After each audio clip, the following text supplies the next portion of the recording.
Good evening, everyone. It's great to see so many people here this evening for this property law seminar. And this evening's seminar is given by my colleague, Jonathan Glusman. Jonathan's a professional consultant in the Faculty of Law at CUHK, where he teaches mainly land law, property law, privacy law, and insurance law.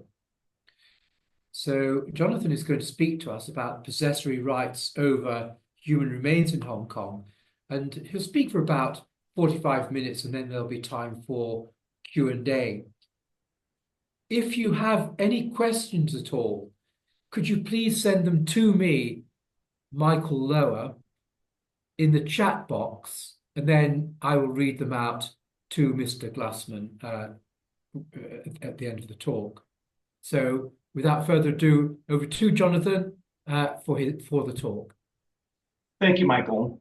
And thank you, everyone, for joining us today for what I think we can all agree is a somewhat esoteric, but also quite important topic, and one that unfortunately comes up with some frequency in the courts in Hong Kong and no doubt outside of the courts. And that's the question of who has the right to possession of a human body after a person has died for the purpose of lawful burial or other disposal, other disposition.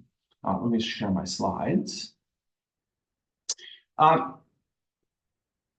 I use the term disposition really kind of guardedly, right? I don't want to use the word disposal because it seems disrespectful, but we do have to deal with the fact that we have human bodies which after our death will need to be taken care of, and somebody needs to take care of them. And so there's been quite a body of law which has developed around the question of who has the right, perhaps the duty, but who has the right to the possession of the body, who has the right to bury the body, to determine how the funeral, how the burial, the cremation, what have you, is carried out. And so we're looking at a combination, principally of common law sources arising from the British common law, which we'll go over briefly. And then we'll talk about what I think is a pretty well-established approach in the Hong Kong courts to resolving these types of disputes over how to carry out the disposition of the remains of someone who's died. And then I want to take a little bit of an extension of that and to look not just at the question of how we determine who's going to conduct the burial, but then also questions about the maintenance of the grave, reconstruction of the grave, exhumation of the bones, storage of ashes, and other non-burial dispositions. And these things do, again, this is something that comes up with some frequency. And so we should be prepared for those kinds of questions as well. Okay. When we think about death care law, right, the law of how to deal with the recently deceased, we have to recognize that there really is a lot of intersecting interests, or are a lot of intersecting interests. You have interests of the probate process, right? Letting the probate take place as quickly as possible. In fact, burial usually takes place before the grant of letters of administration or letters of this happens before you have a personal representative in most cases, and so we want to facilitate this, make it happen quickly, the body gets taken care of, and to avoid having outsiders or people who have some unrecognized interest in the handling of the body intermeddling and coming in, to try to accommodate the wishes of the deceased as much as we can, to try to accommodate the wishes of the relatives and others, not just to carry out the disposal in the way that they wish, but also those who don't have the entitlement to not unreasonably exclude them from the process. so that they can come and memorialize, they can come to the grave or come to the funeral and honor the person who's recently died. And then along with that, we have some public interests, obviously in prompt disposal of human remains, not allowing them to kind of hang around too long, to avoid offending social expectations with respect to, particularly in Hong Kong, the co-location of human remains and the living, the dead and the living. And then particularly recently, right, but I think over the last 60 years or so, to try to limit the allocation of new land in Hong Kong for use for burial or for the storage of ashes. And we'll see these kind of come through a lot of the cases as we go through them. If you're going to talk about the common law of possession of human remains, you have to start with Haynes's case, which is a 1614 case. I think well established that this case is probably misunderstood, right? In the sense that it's really one about the winding sheets, the cloth which is wrapped around the body, and a gentleman who stole 4 winding sheets from 4 graves, and whether or not that person could be, there's a question about who that person stole from. Could you steal from the dead, or have you stolen a dead body? Is there actually a crime in kind of trespass against the human remains? So in the end, the answer was that because a dead body has no capacity to own property, that when the executor who put the body in the grave or arranged for the funeral wrapped the body in these winding sheets, it was not a gift, and there wasn't a vesting of title in the deceased, because the deceased has no capacity to own anything, and therefore they stole from the executor. Right? And we'll see this throughout UK common law, particularly in the kind of 18th and 19th century cases, that the remedy for tampering with a dead body was an action in trespass against, that could be brought, for example, by the church who owned the graveyard, as opposed to a trespass against the dead body. We are stripping the dead body of its personhood, its ability to have any claim on property. And that's probably the best way to understand Haynes's case. But what we end up with really out of Haynes's case, and then another case we'll look at in a minute, which is Williams and Williams, is this rule that no one can own a dead body, which is somewhat true, and maybe we can test that a little bit later. The illustration here is John Donne. You may know the poem "For Whom the Bell Tolls." John Donne was one of the great poets on the subject of death, and so here's a picture of him and his winding sheet, which was taken. Well, it's a lithograph or an engraving of a monument to him in the church. So we start with Haynes's case, and then develop forward almost to the turn of the 20th century, where all matters dealing with the disposition of human bodies are dealt with as a religious matter. Right? The church has its expectations as to what's called the right of sepulchre, which we'll talk about in a second.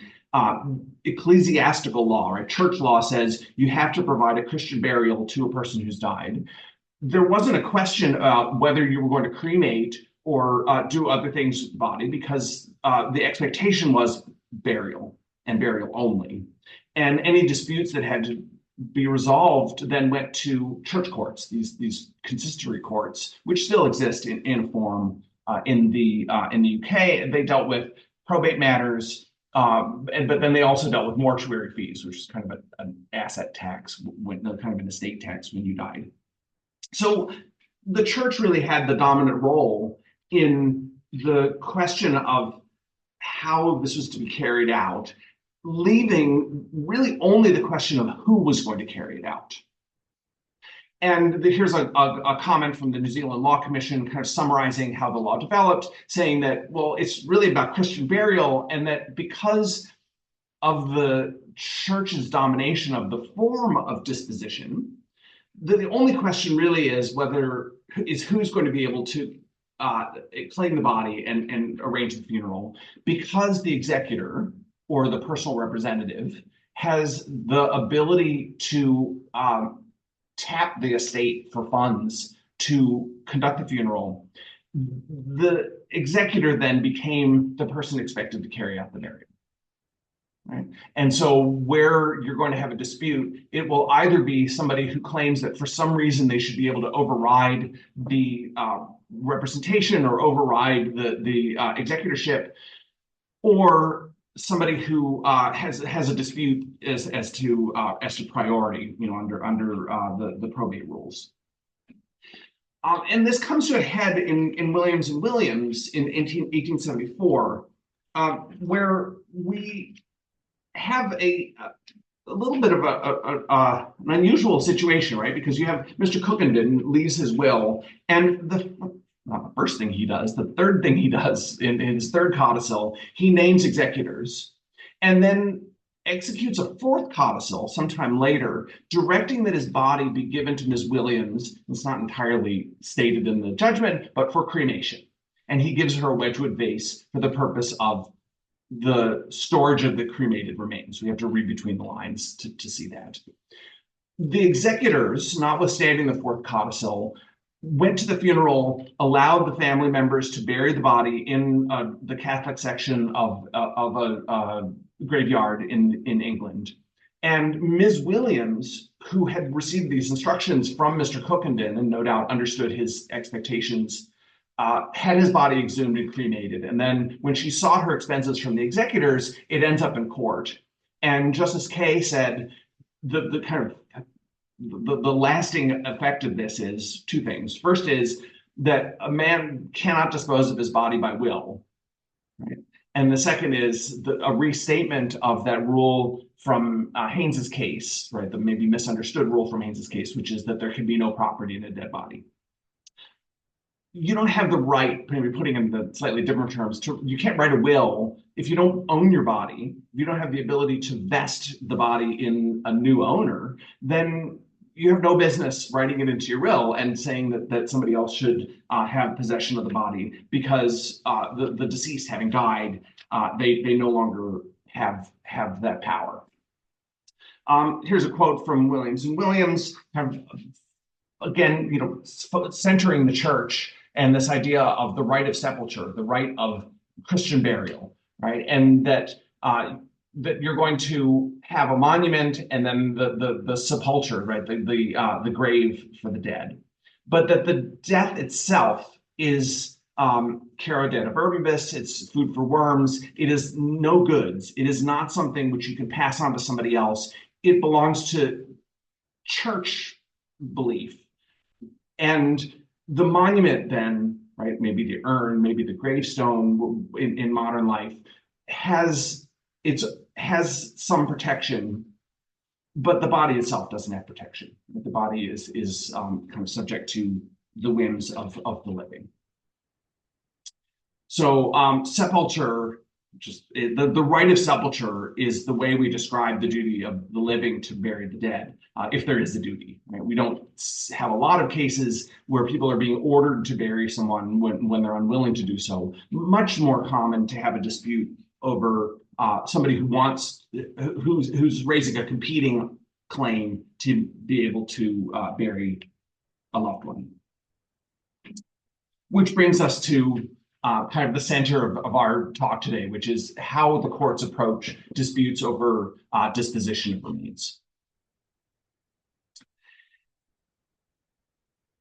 In Hong Kong, until the 1960s, the vast preference for disposition was land burial.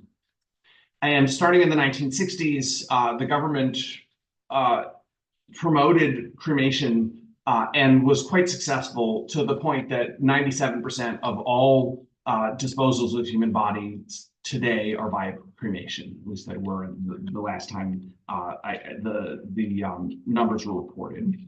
And those burials which do take place are typically temporary, where the body will be kept in a graveyard for usually 10 years or so. You can have some odd time afterwards if the body's not ready to be exhumed. And then after 10 years, the body's removed from the grave, cleaned, and then either stored as bones or either cleaned and stored as bones. So we see here in the photo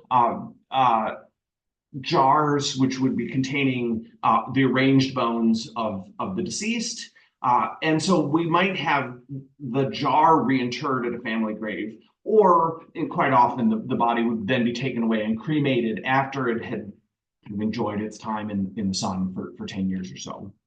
If a body's not claimed, then the government would come in and exhume and cremate an unclaimed body. And no doubt there are people who don't have anyone around to take care of the grave, who after 10 or 11 or 12 years are occupying a grave space over which they have no further right, and then they would be exhumed by the government. We probably have all seen, many of us have seen, maybe I won't assume everybody's seen it, but an excellent film, The Last Dance, that came out late last year. And I was kind of moved by one of the scenes, which was this scene where a loved one of the person who died was being excluded from the funeral. And I was moved, not, obviously it was a lovely movie. If you haven't seen it, I highly recommend it. But I was moved more because I was excited, right? That I'm looking at this scene and I realized that you have somebody who's trying to unreasonably exclude a person from memorializing the dead. And yet, if she had proper legal representation, she would have been able to show him that he had no right to unreasonably exclude her from the funeral. In the exigency, probably that would be unreasonable to expect her to bring an application, but this is something that I think depicts a phenomenon that does happen in Hong Kong, right? Where people within families don't agree on customs, they don't agree on religion, they don't have common social attitudes, maybe with what we might call unconventional family trees. The remarried family, maybe there's an executorship in the remarriage, and then the first spouse claims a right to bury. We have cases like that. We have cases where we have a person who has never been divorced, and then the long-term live-in partner is named as an executor, and you have a dispute between the two of them. Unfortunately, this is quite a common phenomenon in Hong Kong, and so we don't necessarily. Well, we have clear rules, right? I mean, because of the complexity here, and because Hong Kong, I think, has had the benefit of building on a case called Smith and Tamworth, which Tamworth City Council, that I'll talk about in a minute, we have developed what I think is a quite clear and sensible set of principles for dealing with these kinds of disputes, right? Two people who disagree as to how a person should be memorialized. And just one other point, right, is that it's easy to block a funeral in Hong Kong if you have either the Hong Kong ID or the death certificate, which maybe is something that we could think about as a legal system, because it does seem to create, not just within families, but also with funeral homes, some opportunities for mischief. There was a case, re the estate of Lu Han Long in 2010, which set forth a clear statement of the law on this issue. And it starts with this sort of well-worn proposition that there's no property in a corpse, which we can take from Haynes's case, but which I think, as I've already said, probably doesn't belong to Haynes's case, but certainly Williams and Williams would support that. That a person can't, by will, dispose of your dead body or give directions which are enforceable as to the disposal of their body, Williams and Williams. That the executor or the known personal representative is entitled to possession of the body and responsible for burial. This is the core principle, right? And so we'll look at the either the executor of a will, if there was a will, or we'll look at something like NCPR Section 21, the non-contentious probate rules, to determine the right of priority for personal representation, spouse, then kids, then parents, and siblings, etc. But we don't have to, and because this is an exigent circumstance, right? Somebody has died and the body needs to be taken care of, and it can't sit in a mortuary for too long.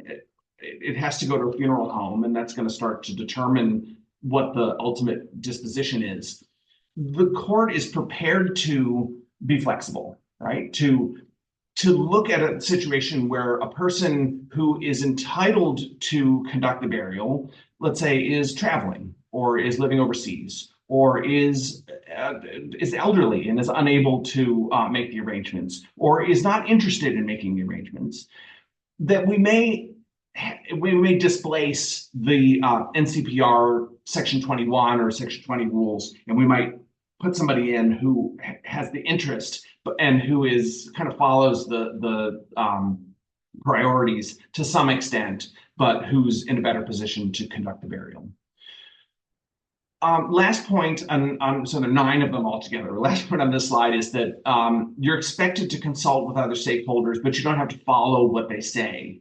The thing you can't do is you can't use your right to conduct a funeral to unreasonably exclude the friends and relatives of the deceased. And that should take care of a lot of disputes. I don't think that it does take care of as many disputes as it should, but giving some space for people who aren't entitled to the grant to honor the dead, notwithstanding the fact that they can't make the decisions as to the arrangements for the funeral, seems like a good compromise. But there's always going to be somebody who wants more.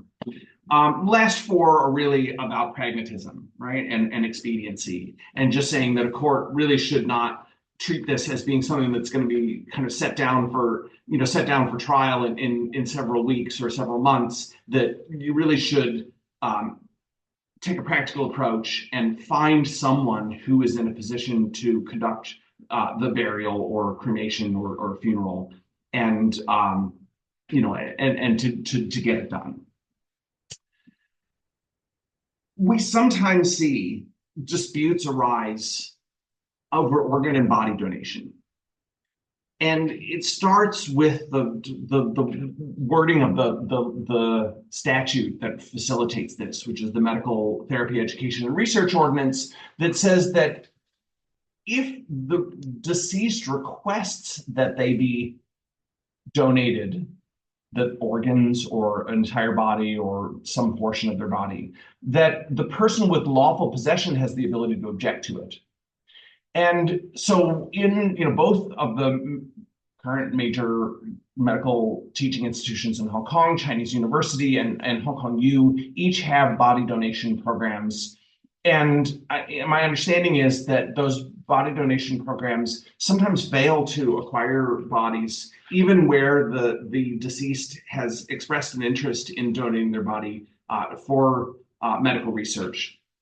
And so the families will either need to be educated, and once they're educated, they might agree to the providing the body as directed by the deceased. But in some cases, the institutions don't get the body, right? The university doesn't receive it because the family isn't willing to follow those wishes, and that's consistent with Williams and Williams, right? Because you can't make a direction as to the disposition of your body.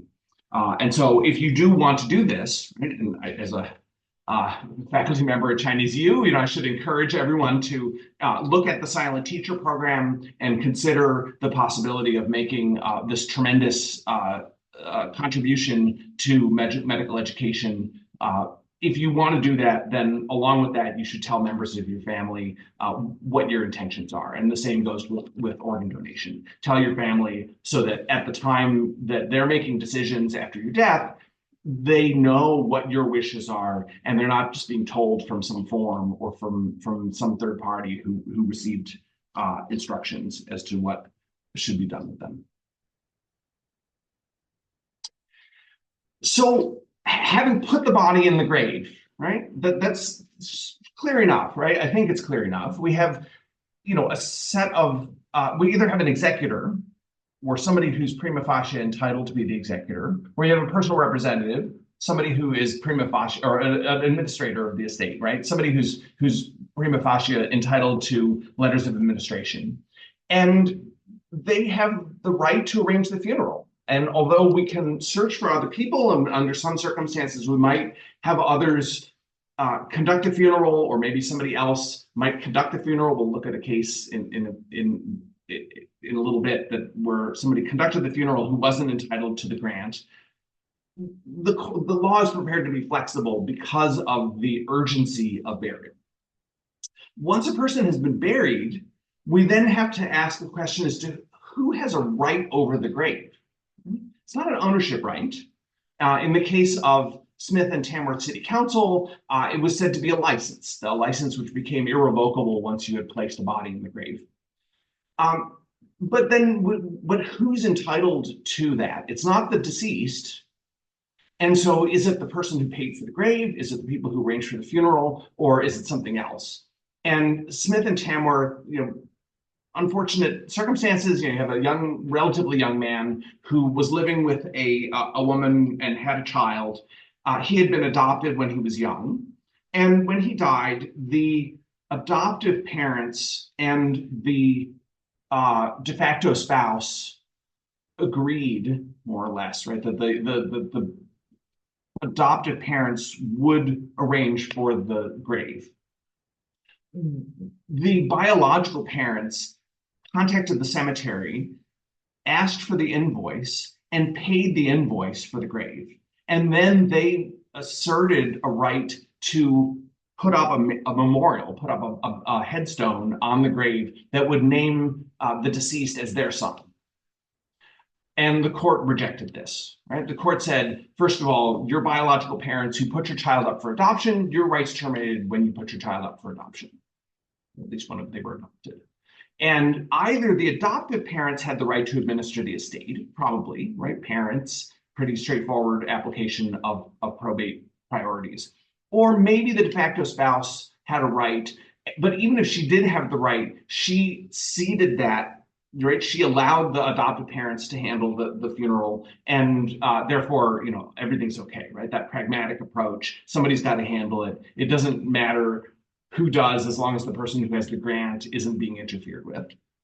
And then they kind of add one last thing, which I find instructive, and which I think is a good statement kind of going forward, which is that the right over the grave, right, the continuing right over the property is not property of the estate, but descends by principles of intestacy.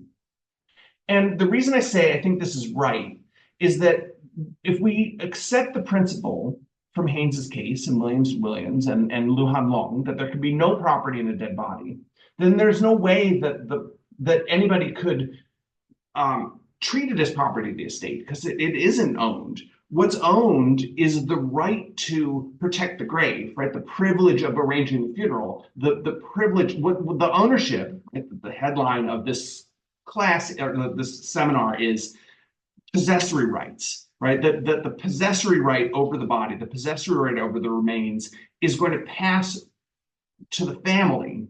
And how do we define who is the most entitled in the family? Well, intestacy approximates a good set of rules for who's the closest relationship and who should have the greatest interest in the protection of the grave and the memorialization of the dead. This comes into focus in the recent case of Samsu Moy. You have a defendant. So this is what I was saying about the family relationships making things complicated. You had the plaintiff was the legal wife of the deceased, but for 40 years the defendant had been with the deceased. The deceased named the defendant, right, the de facto wife, as the sole executor of his estate. So the plaintiff, right, the legal wife, arranges for a temporary burial.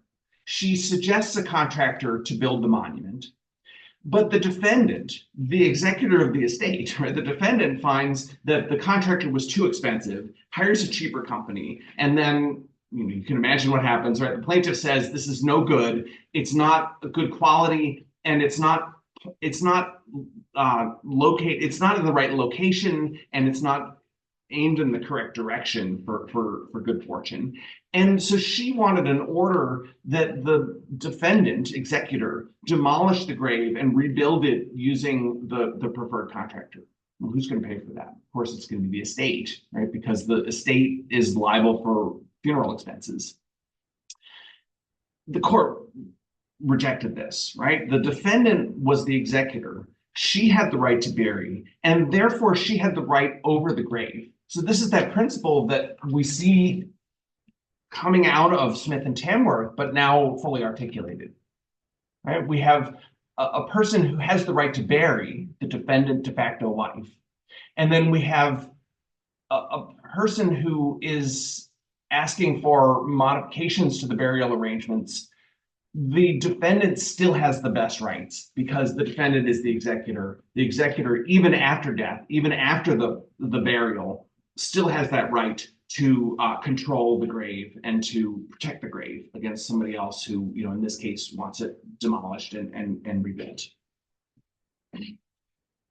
And so the same principle comes through exhumation. You have a cemetery which accepts bodies for a limited period, 10 years or so, and then the body needs to be rehandled and reburied, redisposed of. The state of Lam Quan Hong 2011 case, where starting in 1997, right, because we have to have 10 years before the exhumation, the deceased died intestate, and the daughter, so he dies leaving a daughter and a wife. Let's see where this is heading. The daughter handles the death certificate. She handles the funeral. She handles the burial at the Chinese Permanent Cemetery. The wife does not. But the wife is appointed administrator in 2004. So this is an unadministered estate for a while. And then in 2004, the deceased wife gets the letters of administration. Meanwhile, the daughter continues to handle the grave. After 10 years, she arranges for the exhumation, right, the removal of the bones from the grave. But because the body wasn't in a state where it was mostly bones, it was left, the grave was covered again, and the body remained in there. The wife found that the grave had been disturbed, and she applies to the court asking for an order granting her permission to deal with the remains going forward. And she's granted the order. Just like in the previous case, where the person who always had the right to the burial continued to have the right to the burial even after the burial had taken place, and we're looking at the monument and the grave. Here we have a person who didn't have the best right to handle the burial, the daughter, and then another person with higher priority, the wife, who, notwithstanding that she didn't do the first burial, still retains that closest family member relationship that allows her to deal with the remains. Now, underlying this is actually a dispute over the grave itself, and not necessarily what happens to this gentleman's bones, because under the rules of the Chinese Permanent Cemetery, another family member can then use the grave if they have. So the daughter would have liked to remove the body and then bury another one of her family members there, and it would then belong to her family, right? Separate from the wife. The wife would like to retain control over the CPC grave so that she could then have rights of succession over the plot. So there's a little bit more going on in this case than a simple burial dispute, but it sets that consistent theme that the rights of the family members as approximated, the closest family members as approximated in NCPR 21, the non-contentious probate rules, is going to answer our question. And so, right, we are then left with what I think is the next phase of the development of this law in Hong Kong. And we have some questions outstanding with respect to how green burial and ash storage is going to work. Under a simple model where a family agrees that where an executor agrees that there should be some green burial, right? Green burial scattering at sea, scattering ashes in a memorial garden, or keeping ashes at home, that decision is going to be conclusive, right? The person entitled to the grant, the person who is close to the family and in a position to conduct the burial, not and where there's no strong objection from the person entitled to the grant, it's all consistent with this green burial initiative. Where we have difficulty is with the keeping of ashes at home. So the government has been, I think, justifiably focused on reducing the use of new land for the storage of human remains. And there really there haven't been new cemeteries in some time. We have columbaria in the new territories being opened, sometimes legally, sometimes illegally. And the government wasn't really prepared to extend the amount of land which is being used for private columbaria. They passed the private columbaria ordinance to regulate it and to have an orderly process for the licensing of columbaria. And the columbaria ordinance kind of critically excludes from the definition of a private columbarium a residence that has up to 10 sets of remains in it. And I think that the expectation there was that if the Food and Environmental Hygiene Department, right, who are the ones who are pushing the green burial scheme, if they're going to be successful in convincing people to keep ashes at home, then they need to set up a statutory scheme that permits it. And so if you were at risk of having your home redefined as a private columbarium, then people wouldn't be willing to take that risk. But we have other laws in Hong Kong that keep you from keeping a body at home, right? We start with kind of an urgent one, which is if you have a body in your house, you have 48 hours to get it out of there, and up to 7 days if you can get a coffin brought up to the flat. But very quickly, it's going to have to be moved to a mortuary or a funeral home. If the body isn't claimed, the government can take the body from the premises. And interestingly, human remains, for the purpose of the government seizing human remains under Section 112A, doesn't include skeletal remains. And that may be an accommodation for new territories practices. And if you had a grave at a residential premises, maybe you would allow the keeping of bones close to a domestic premises. Something to look into a little bit more. There's also a common law offense of preventing burial, but that's one that tends to arise more in the criminal context, where there's culpability for a death, but then you can't establish the actual mechanism by which somebody died. So that maybe a kidnapping victim in a house, in a flat, who isn't killed by there's somebody who's in the flat who doesn't actually commit the murder, but where they're part of the kidnapping, the body is dead and they don't help to bury it. And so you can have this common law offense of preventing burial. So those are the kind of background things that would keep you from keeping a body in your house. One might think that ashes aren't human remains anymore, right? And that argument was raised in a case called Regal Shining and Secretary for Justice, saying that cremated remains were no longer human remains because there was no human DNA in them anymore. And because the Regal Shining case arose in a columbarium case, the government pressed the argument that cremated remains were in fact human remains, as the common understanding would be that ashes are human remains, that ashes from a human body are human remains. And this is going to then conflict with, in the Regal Shining case, I think it's actually this government notification 364 version of the covenant a covenant in government leases that prohibits the storage of human remains. Almost every lease in Hong Kong, which is not designated for the purpose of a funeral home, columbarium, other place for handling or disposition of human bodies, is going to have a similar covenant.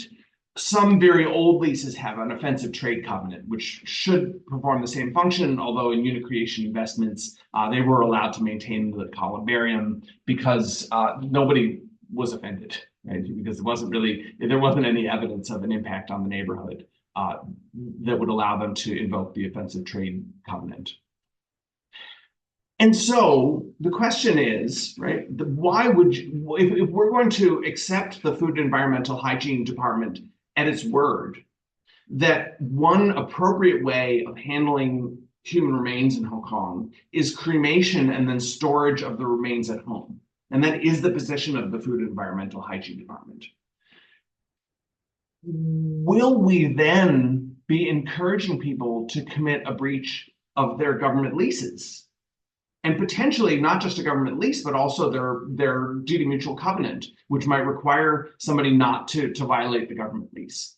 I think this is a real live issue, right? I have some hope that a court that was seized of this issue would look at the words of the Food and Environmental Hygiene Department and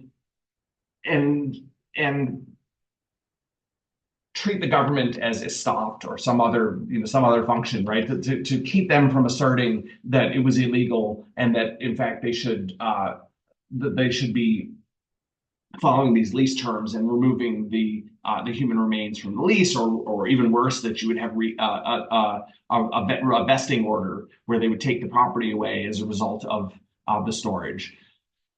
But there is an inconsistency in the law, and we don't know how it's going to come up. As far as I know, and I think I would know, this is not an issue which has been litigated in Hong Kong. I would be surprised if the government sought to litigate it because of their green burial policy, but I could also see it arising in a private development and as a way of objecting to an individual keeping remains in a domestic premises.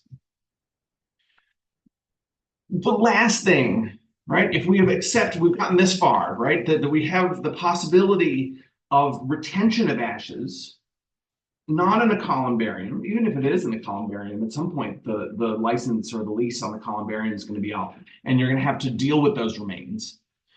What do we do in the long term when a person who has lawful possession of ashes leaves or dies and leaves heirs? Right? If they die and they don't leave heirs, I assume that the government can seize the human remains.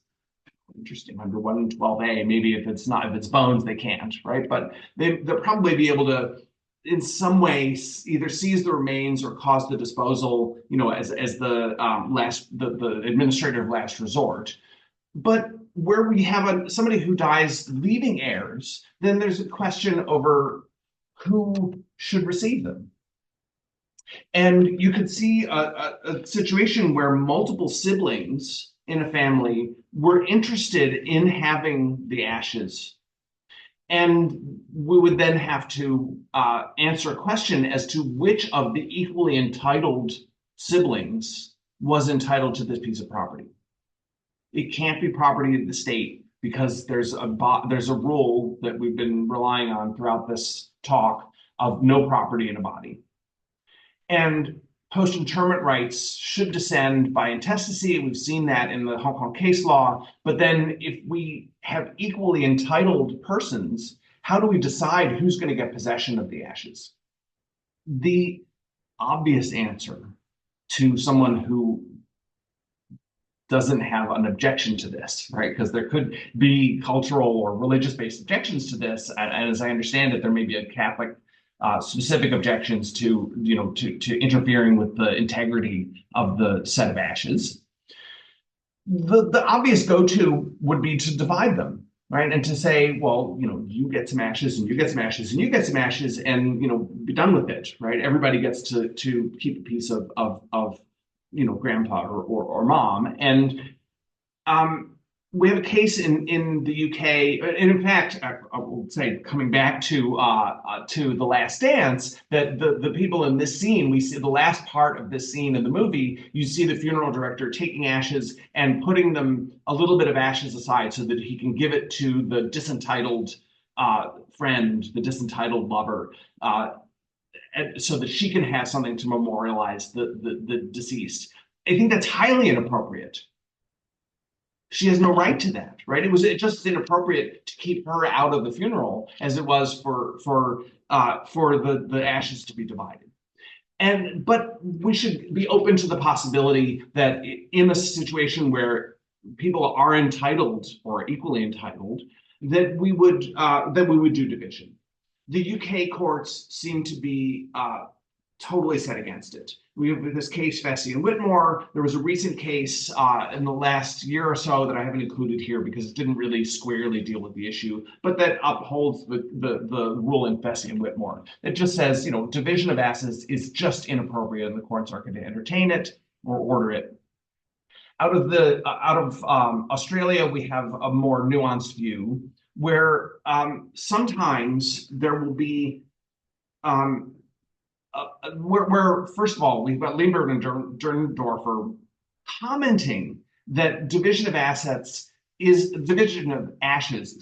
common practice, probably informally, and that it's not prohibited by law. I think that's probably right in Hong Kong as well. That there's no prohibition on dividing a set of ashes. I don't see any legal basis for objection to the division if it's done privately.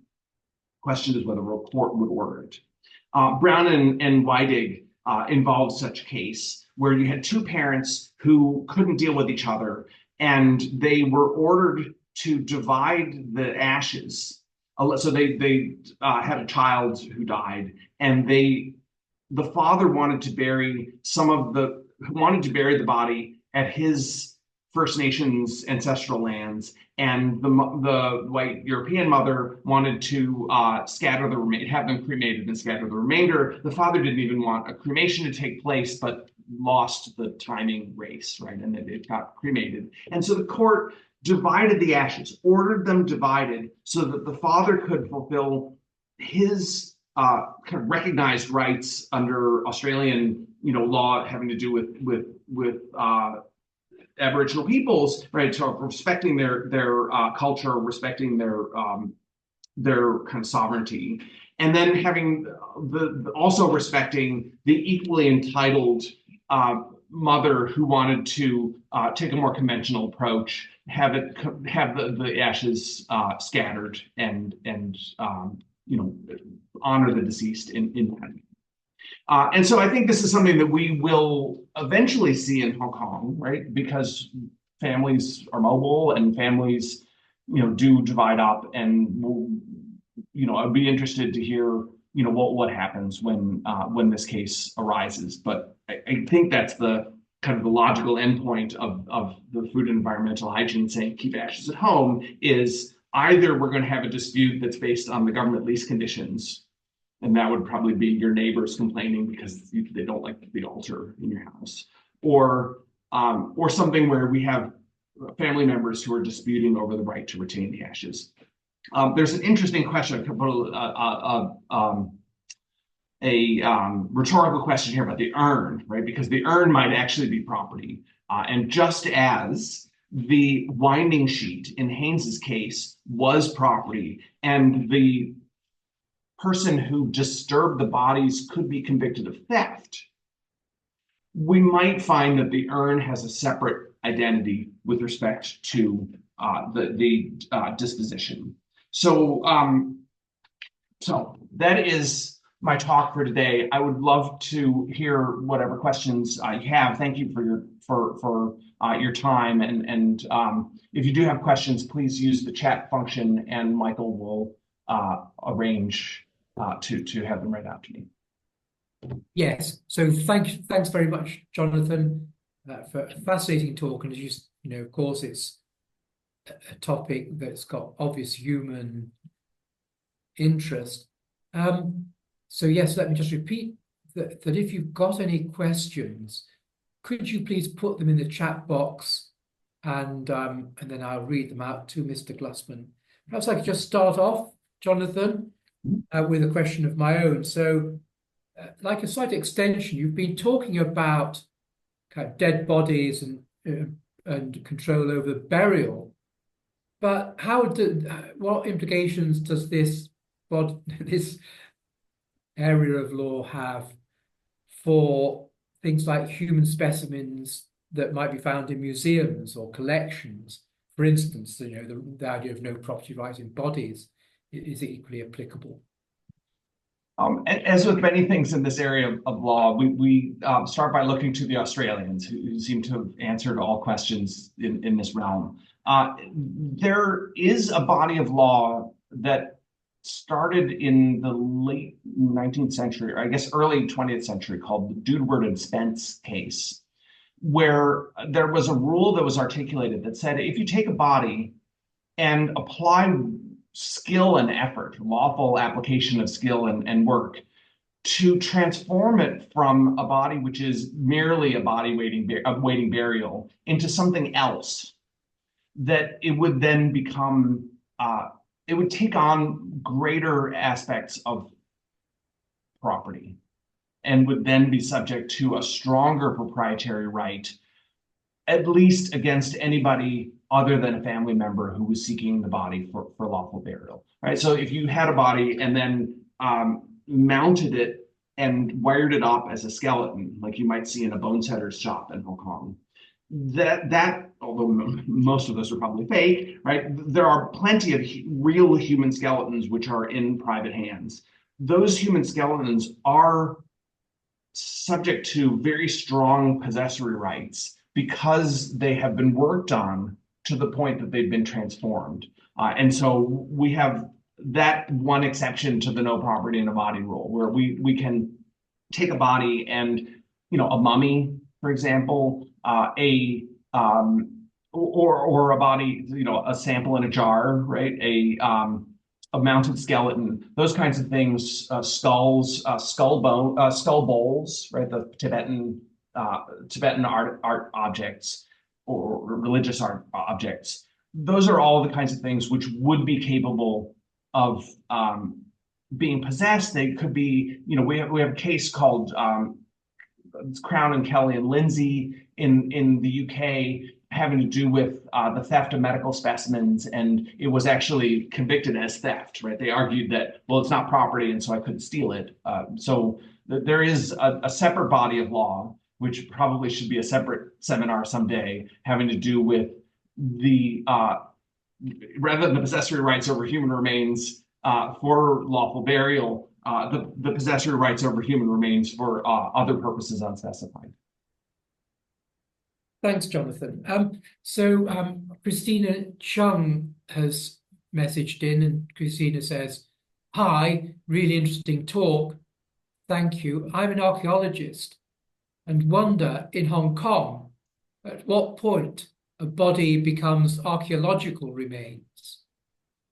That is an excellent question, and one that I've actually explored with my students in a tutorial, because I think it is a question that has some lack of clarity around it. Right? We have if you look in Europe, you have bog bodies. Right? These are bodies that have fallen into mud and have been preserved in mud, acidic mud, for many years, 2,000 years. Right? So you have those bog bodies are then not transformed in the Dudeward and Spence rule, right? You haven't done anything like mummifying them, removing the organs and wrapping them in cloth and putting them in some kind of special balms. And so I think that's still a live question, right?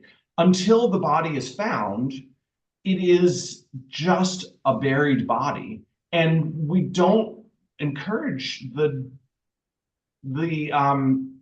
disturbance of graves. And we don't recognize that if you find a grave, even if it's a grave that's not being maintained, that you can just go dig it up and take the body out of it. We wouldn't accept that. So there's maybe something about the passage of time. I love this question, right? There may be a question that the passage of time may somehow transform the body so that now we have some greater possessory right over it. But with the answer is really not clear, and not clear in a sort of, well, I think I know the answer way, right? Not clear in the sense that the doctrine of lawful skill and work transforming the body just doesn't apply where you have a body which has been buried for 4, 5, 6, 1,000 years, 100, 1,000 years. They're separated from their community. There was nobody who has an interest in seeing that their grave not be maintained. There's no family member identifiable who can receive rights by principles of intestacy. It's a separate question. I would love to explore that further at some point. Could that question have a landlord dimension? I mean, in principle, could a bog body belong to the person who owns the land? Well, that's the position. So there was a anyway, there's a bog body that's I think in the British Museum. It is in the British Museum now, and the story on that is that the landowners had hired some servants to cut peat, and that while they were cutting peat, they dug up this body, and according to the British Museum, the body was given to the British Museum, who then preserved it. Once it's preserved, then it should fall under the new rule of property in a modified body. But I don't see how the landowners had a right to transfer that body. Right? It does have a land law dimension, and that prima facie, they were the first ones to kind of possess it, and so they may have the best rights. But in terms of transferring ownership, I don't see why that goes along with owning the land. Well, just maybe it's just like some kind of, I don't know. Yeah, just somehow it's become attached to the land, you might say. Somehow become incorporated into the land. Might be a way. I'm just, thinking off the top of my head, might be a way forward. Well, I think there's a separate question that I think your question points to, which is, can you buy a piece of land that has graves on it, and do you own those graves? And I think the answer almost certainly is yes, in the sense that anybody who had a body dug up out of their grave in the 19th century England would have had an action in trespass.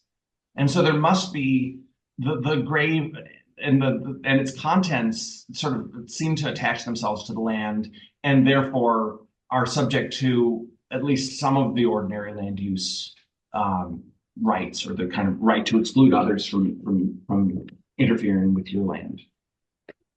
Maria Goretti Tai asks, do you have any idea whether any Chinese royal remains were looted during the Eight-Nation Coalition in Beijing in 1900? So the remains, the Chinese law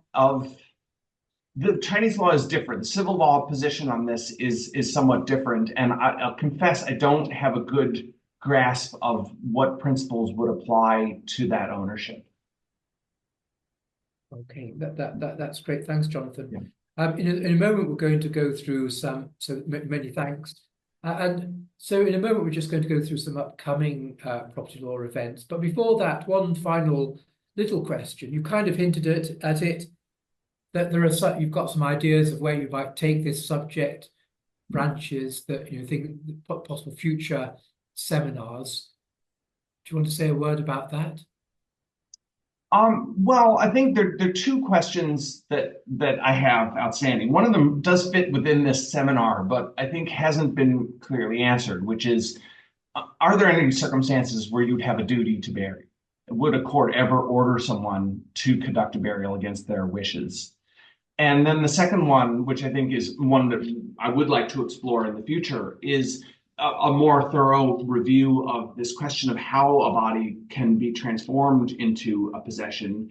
And then what are the mechanisms that are in place for the deaccession by museums, right? The repatriation, the taking these things out of public display, should they have them on display? And if they're removed from public display, how can you restore them to some kind of dignified position that the law kind of wants for the deceased. And there is, as I said, a completely separate body of law that deals with the question of human specimens, and certainly would like to look at that. And then there's always the question of kind of living tissue and sperm and eggs and fetuses and other types of cells, and that's a matter again. I think I could dive into each of these for a full hour. So watch out. I may come back with a proposal. That's good. Thanks then, Jonathan. So Jay, I think you've got some slides about some upcoming seminars. So we've just got 4 seminars to tell you about that are coming up. 18th of March, in the Centre for Comparative and Transnational Law, Mr. Chang Liu. 20th of March, again from the Centre for Comparative and Transnational Law, a book talk, Advancing Investment Migration Scholarship by Professor Dmitry Kuchenov. Then the Greater China Legal History Series, Dr. Christopher Munn, Deportation in Hong Kong History. Finally, from our Centre for Legal Innovation and Digital Society, Mr. James Wong is going to speak on the 24th of March about the challenges of operating a digital money lending business.